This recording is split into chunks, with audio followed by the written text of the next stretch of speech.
Per aspera ad astra, through hardship to the stars. You know, when I review something, it's important to me. It's something that stands out to me that's special. Because I don't do reviews that often anymore. I just don't. So for me to take the time to review something, it means that it's something I really want to talk about with you guys.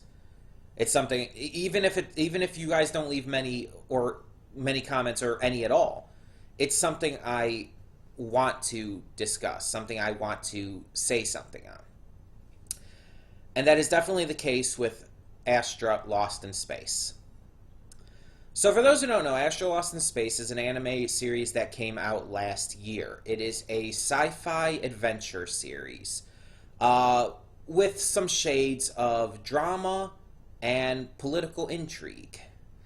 Um, and before we get on with anything else, I will say right off the bat, this review will contain spoilers, major spoilers, for Astra Lost in Space. So if you have not seen the series yet and wish to not be spoiled, I would suggest clicking away, because I will be revealing major plot points and twists from the show. So, for those of you who still remain, let's begin. So, Astra Lost in Space stars this group of, for the most part, older teenagers. They're all around, like, last year high school age, except for one character who we'll talk a little bit about later. But they are headed to what they assume to be a space camp, because they live in, like, the distant future where it's like, yeah, space travel is an ordinary thing. So they're heading to space, to this space camp kind of thing. And I don't mean like space camp and how you think of it. Like, they're not going to learn about space, they're going to space. They're going to another planet to have like this school camping thing. So they're all headed out, and when they get to the planet, though, they end up getting transported into the dead of space by this sphere, this mysterious sphere. It transports them into the dead of space. Luckily, they do have spacesuits on because they were traveling up, and they are able to. They just happen to get transported to where there is a ship. They, through teamwork and using their jet boosters on the suits, they're able to get onto the ship and find that it is pilotable. So their goal is to go from their current location back to their home and figure out what's all going on, why this all happened in the first place, yada yada. So the majority of the series takes place as these characters go from planet to planet, stop to stop, as they try to reach their home. And this is definitely where the big, like, emotional pull of the series comes from. Like, getting to know and love these characters. Because there's a lot of heavy-hitting stuff that you find out in these episodes as they're traveling along.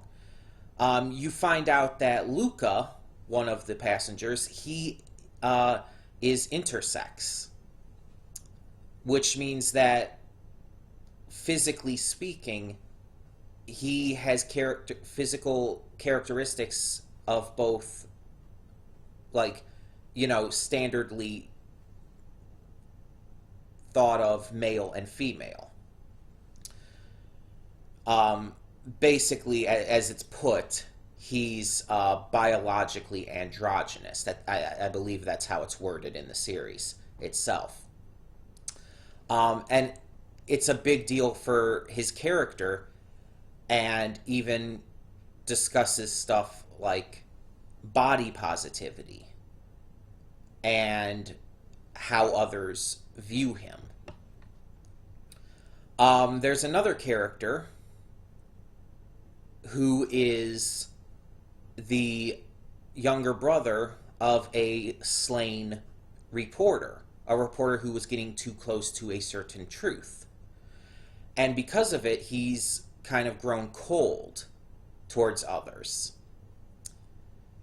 You see this this girl whose mother is a doctor and who wants to become a doctor herself. And she's not quite tsundere, but very close. And you see that she's just closed herself off to having emotional connections with others because of how that's been closed off for her. Even with her younger sister, who is the only one there out of age for all of them, her younger sister Funi, who is 10, who throughout the series we see their relationship grow.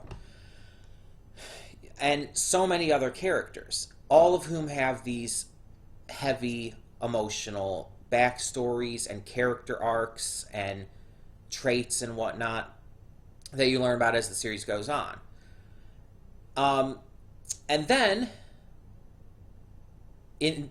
by the end, in the second half, things change very quickly and very heavily. Because the first half of the series, like I said, they're traveling from planet to planet trying to get home. Then in the second half, you learn things that change everything. First off, we meet this new character who kind of joins the team. She's a Russian-born astronaut who they find on a planet. She was in a stasis, and her entire crew is dead. And she had been sleeping in that in hypersleep, basically. She was cryogenically frozen for a long time. And so they work with her to try and get home. But again, the second half, like I said, starts to reveal things. Such as the fact that our crew, all these friends we've been with since the beginning, they are not from Earth. The planet they are from is actually called Astra, which is also the name of the ship, by the way, which they got from the plaque that is shown in the thumbnail of this video. Per aspera ad astra, which is on the ship. But yeah, it's also the name of their planet, we find out. But the thing is, this other woman they meet, the astronaut, her name is Paulina, she's from Earth. We find out that 112 years in the past, a meteor hit Earth. But the government and all knew about it, so they had these wormholes made and were able to transport humanity to another habitable planet. But prior to doing so, a war broke out and half of humanity was wiped out of existence. And it can be presumed it was like billions of people. So, half of humanity is wiped out of existence. The rest that are still living are transported to another planet. Earth gets destroyed, and we find out that the planet that they're above when they get teleported into space at the beginning of the series, that was Earth, and it was frozen solid. And the twists don't stop there.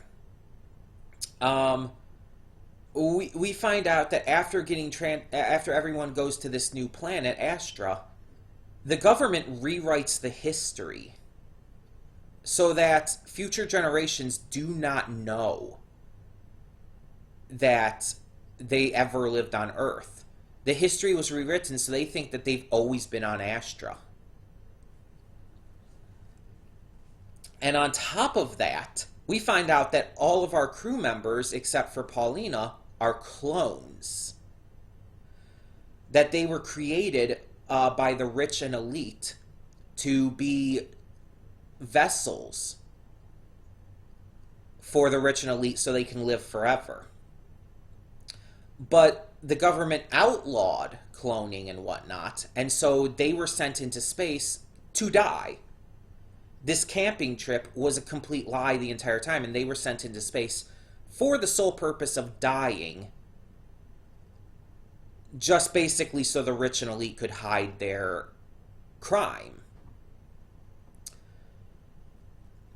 And through that, we find out, of course, that these kids were never meant to, well, be people. They were always meant to be, as I said, vessels for these rich and elite assholes. And these big twists that come in, like I said, change everything. Because there's a lot in this series that is goofy fun. There's a lot that is more serious, even in the first half. But until all of these twists and big information start getting revealed, this show is not that heavy. But at the same time, all of this stuff, once it starts getting revealed, it fits. It doesn't feel out of place. It doesn't feel like it came out of nowhere. It actually feels like this is what it was building up to the entire time. And that's impressive. That's impressive that it feels that way, because a lot of shows will do this kind of thing. They'll have these random twists thrown in near the end of the show to shock and surprise fans, and in the end, it just ends up ruining it. It just ends up coming across as lazy or just extremely poorly thought out.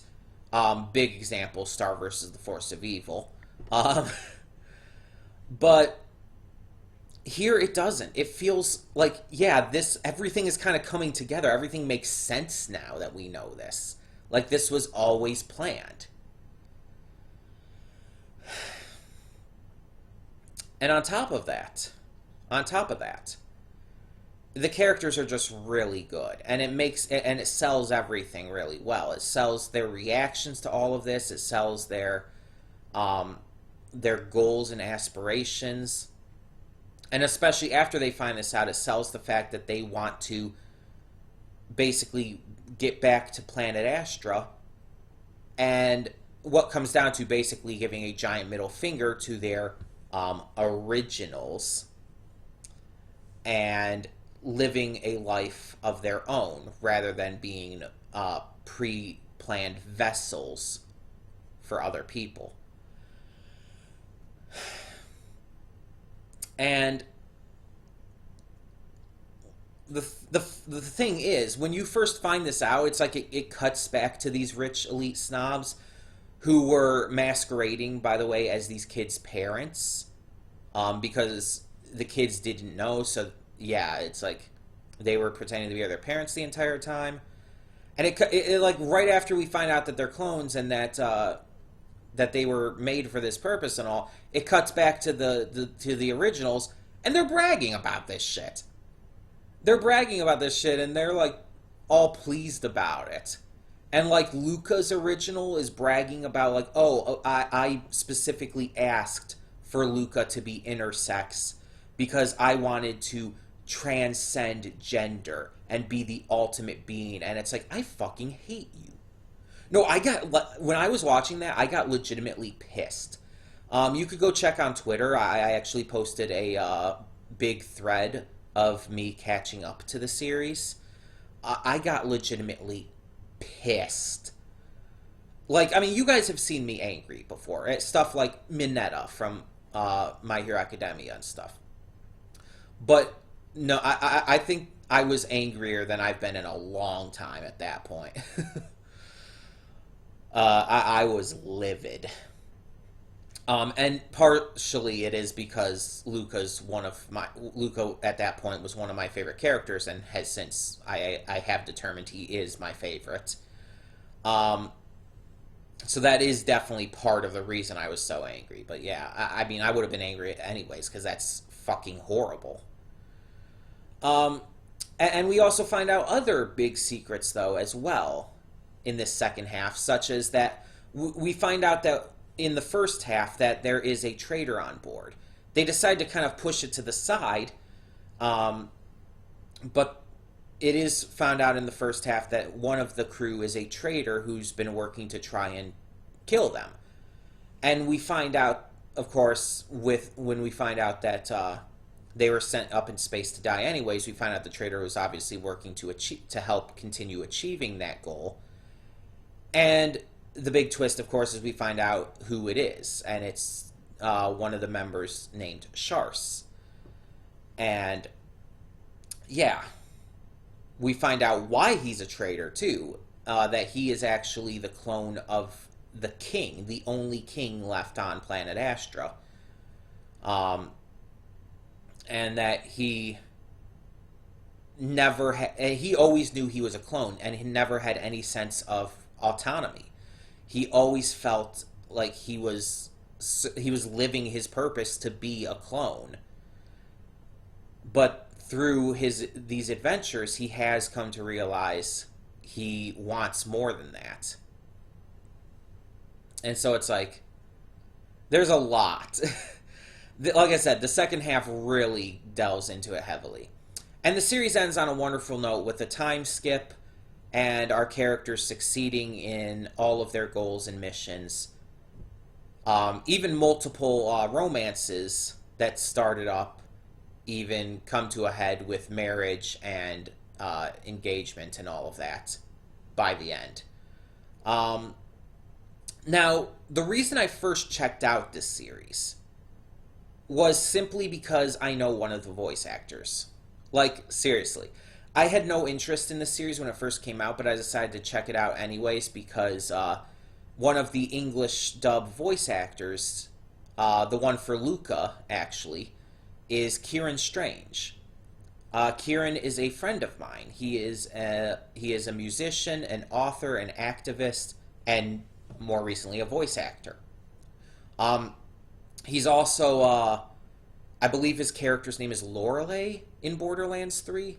I don't know Borderlands 3. I've never played it or seen it played. I'm not a big Borderlands fan, but yeah.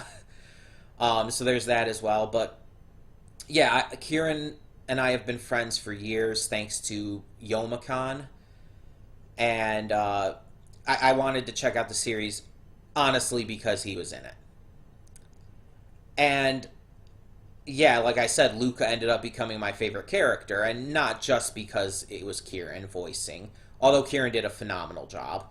I just really like Luca's character. But yeah, it's like the show ended up becoming a lot more to me.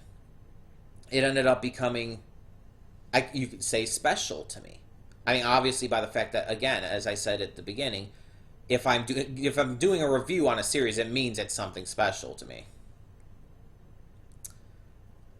And so it's like, I was just really caught off guard by how good it ended up being. And the funny thing is, I only watched a half of it at first. Like when I first checked it out, I only watched the first half, the first 6 episodes, and then I kind of put it on hold forever. And then I marathoned the second 6 episodes in 2 sittings, but it would have been 1 sitting if I didn't have to go somewhere in between. And it's like I just blasted through them because I couldn't stop watching because it just kept getting more and more exciting. It's just that good.